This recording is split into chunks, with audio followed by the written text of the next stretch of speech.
जय श्रीराम। बहुत वर्ष धरी लागिथिबा संघर्षर आज अंत घटिला।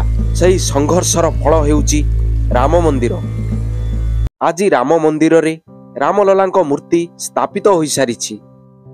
रामंकर सही स्वरूप जहाकू देखिला परे आज भक्त कांदुची, आकाश कांदुची, अयोध्या माटी भी कांदुची। सते जेमिति 14 वर्ष परे श्री रामचंद्र वनवास सारी पुणी थरे अयोध्या को फेरिछंती। श्री रामंकर सही दिव्य बालुत रूप अपूर्व लागुची। सुना रूपा हीरा रे परिपूर्ण रामंकर बेश जहाकू देखिला परे भक्तर आखि लुहरे छल छल होई भरी जाउची। 2000 क्विंटाल फुलरे अयोध्या सज्जित होईछि।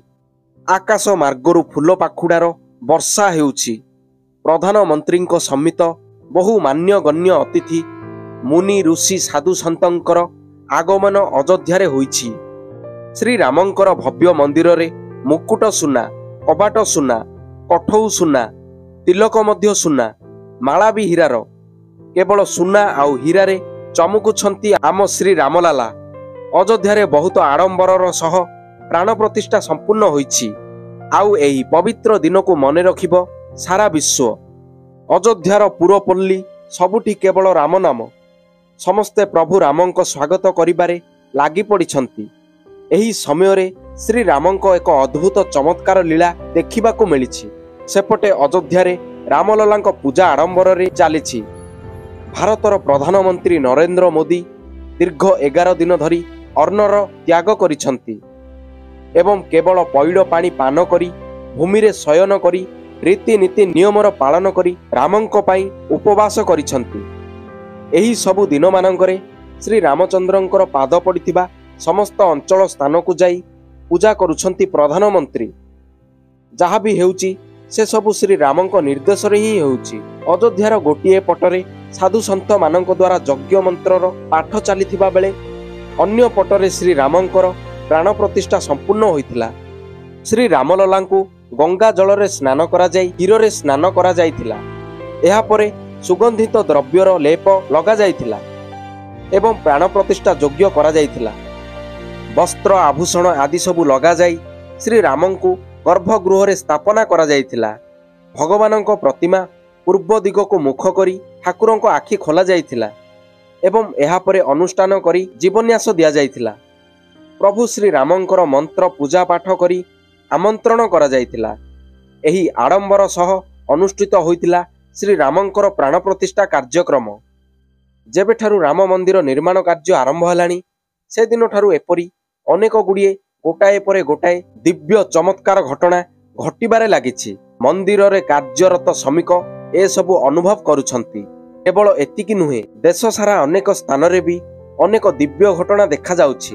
अनेक स्थान रे हठात गरुड़ जटायु पक्षी देखा देबा हेउ किंबा बहु संख्यक मांकड़ हठात अयोध्या आड़कू आगमन करिबा हेउ एवं राम मंदिर बेढ़ारे सरेउ नदीर जल विचित्र प्रकारर सर्प देखा देबा।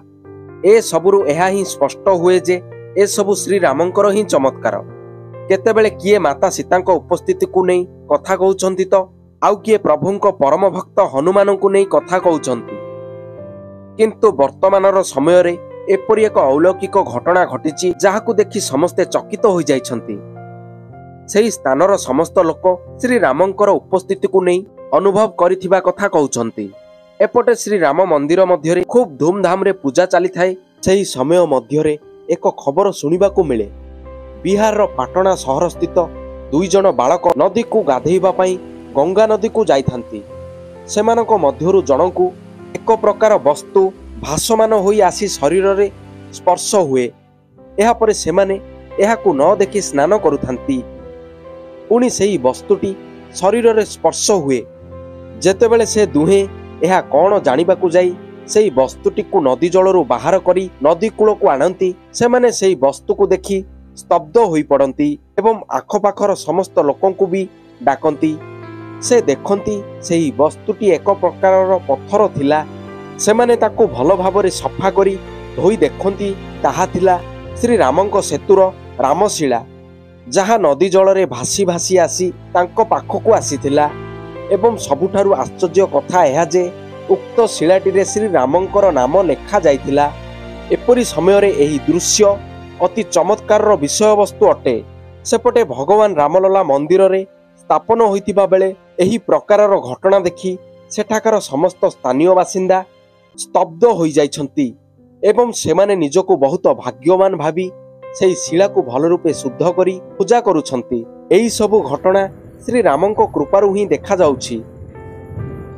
सतरे प्रभु राम तुम लीला अपार, भक्तंको भावरे बंधा होई तुमे पुणी धरापृष्ठ को आसीछ। एहीपरि सर्वदा निज भक्तंको उपरे कृपा रखिथाओ ठाकुरे। जय श्री राम।